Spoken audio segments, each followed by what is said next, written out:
Donc, par rapport à notre thématique de la formation DSN, nous allons commencer à aborder ce qu'on appelle les informations à vérifier et nous allons commencer notamment par l'établissement.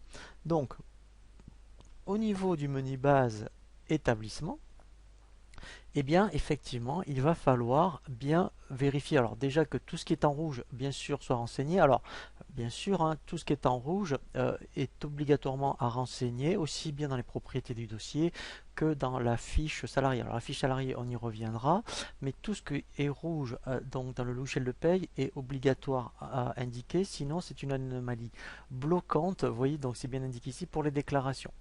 Donc ici, ce qui est très important dans l'onglet déclaration, c'est un petit rappel, c'est de bien mettre votre banque ici principale, puisqu'en fait vous allez être téléréglé et lui il va aller chercher la banque que vous avez indiquée ici.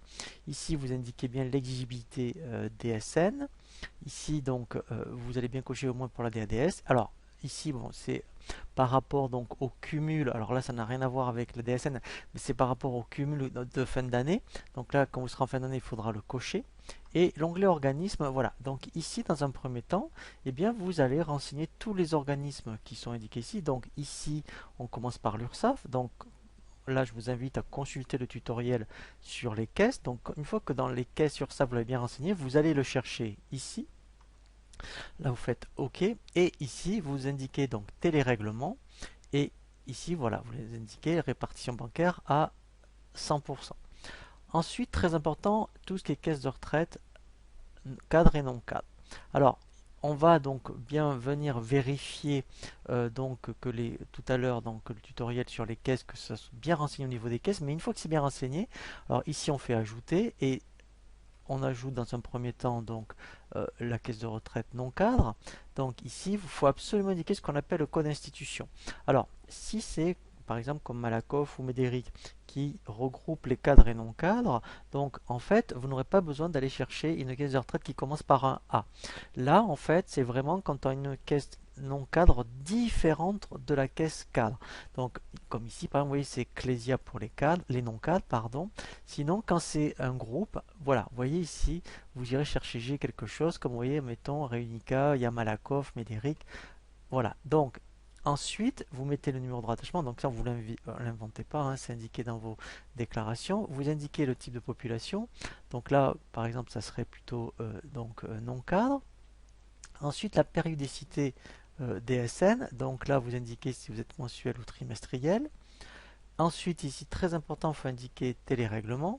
Et là, vous allez ajouter, vous voyez, donc là, si je le refais, voilà, donc là, parce qu'elle est déjà affectée, mais sinon, vous allez ajouter votre banque. Donc ça, c'est pour les non-cadres, et bien sûr, si vous avez des cadres, vous faites la même chose. Donc là, vous indiquez, vous voyez, donc c'est C quelque chose, le numéro de rattachement, le type de population, la périodicité, télérèglement, et la banque sur laquelle vous êtes prélevé. Alors, Ircantec, là, ça ne vous concerne pas, c'est surtout pour les collectivités. CIBTP, c'est la caisse des congés, là, c'est vraiment quand on est dans le bâtiment. Ce qui est très important après, c'est OC. OC, ce sont tous les organismes donc de prévoyance et mutuelle. Donc là, par exemple, il y a des prévoyances et des mutuelles. Donc là, on fait donc ajouter pour affecter la prévoyance. Et c'est très important, là, il faut faire versement pour indiquer, voilà, donc là, on indique le libellé du contrat. Alors, l'établissement payeur, là, c'est l'établissement principal. Ensuite, eh bien, ici, vous indiquez la banque. Voilà. Et en fait, après, on va faire la même chose, vous voyez, pour, donc, si on a plusieurs prévoyances, donc, par exemple, celle-ci, ce serait les cadres, même principe, on fait versement. Voilà, donc là, on indique le nom de la prévoyance cadre, ici, établissement payeur.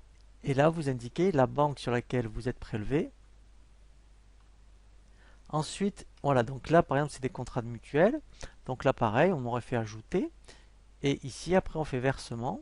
Voilà, mutuelle, établissement principal. Voilà, et la banque sur laquelle vous êtes prélevé. Et pareil, là, s'il y avait deux mutuelles, versement. Voilà, donc là, par exemple, ce n'était pas indiqué. Donc, alors là, enfin, je ne sais pas, il faudra indiquer, par exemple, mutuelle cadre, peut-être. Ici, c'est l'établissement principal. Voilà, et là, ça n'a pas été fait. On ajoute la banque sur laquelle vous êtes prélevé. Voilà, et là, en fait, c'est terminé au niveau de l'établissement. Voilà, donc il faut surtout bien vérifier que dans les organismes, toutes les caisses soient bien renseignées, mais au préalable, et on va le voir un peu plus tard, que toutes les caisses à ce niveau-là, eh bien, toutes les codes d'institution, tout ce qui est donc obligatoire pour la DSN soient bien renseignés, mais ça, effectivement, on le voit quand on va voir le tutoriel sur les caisses.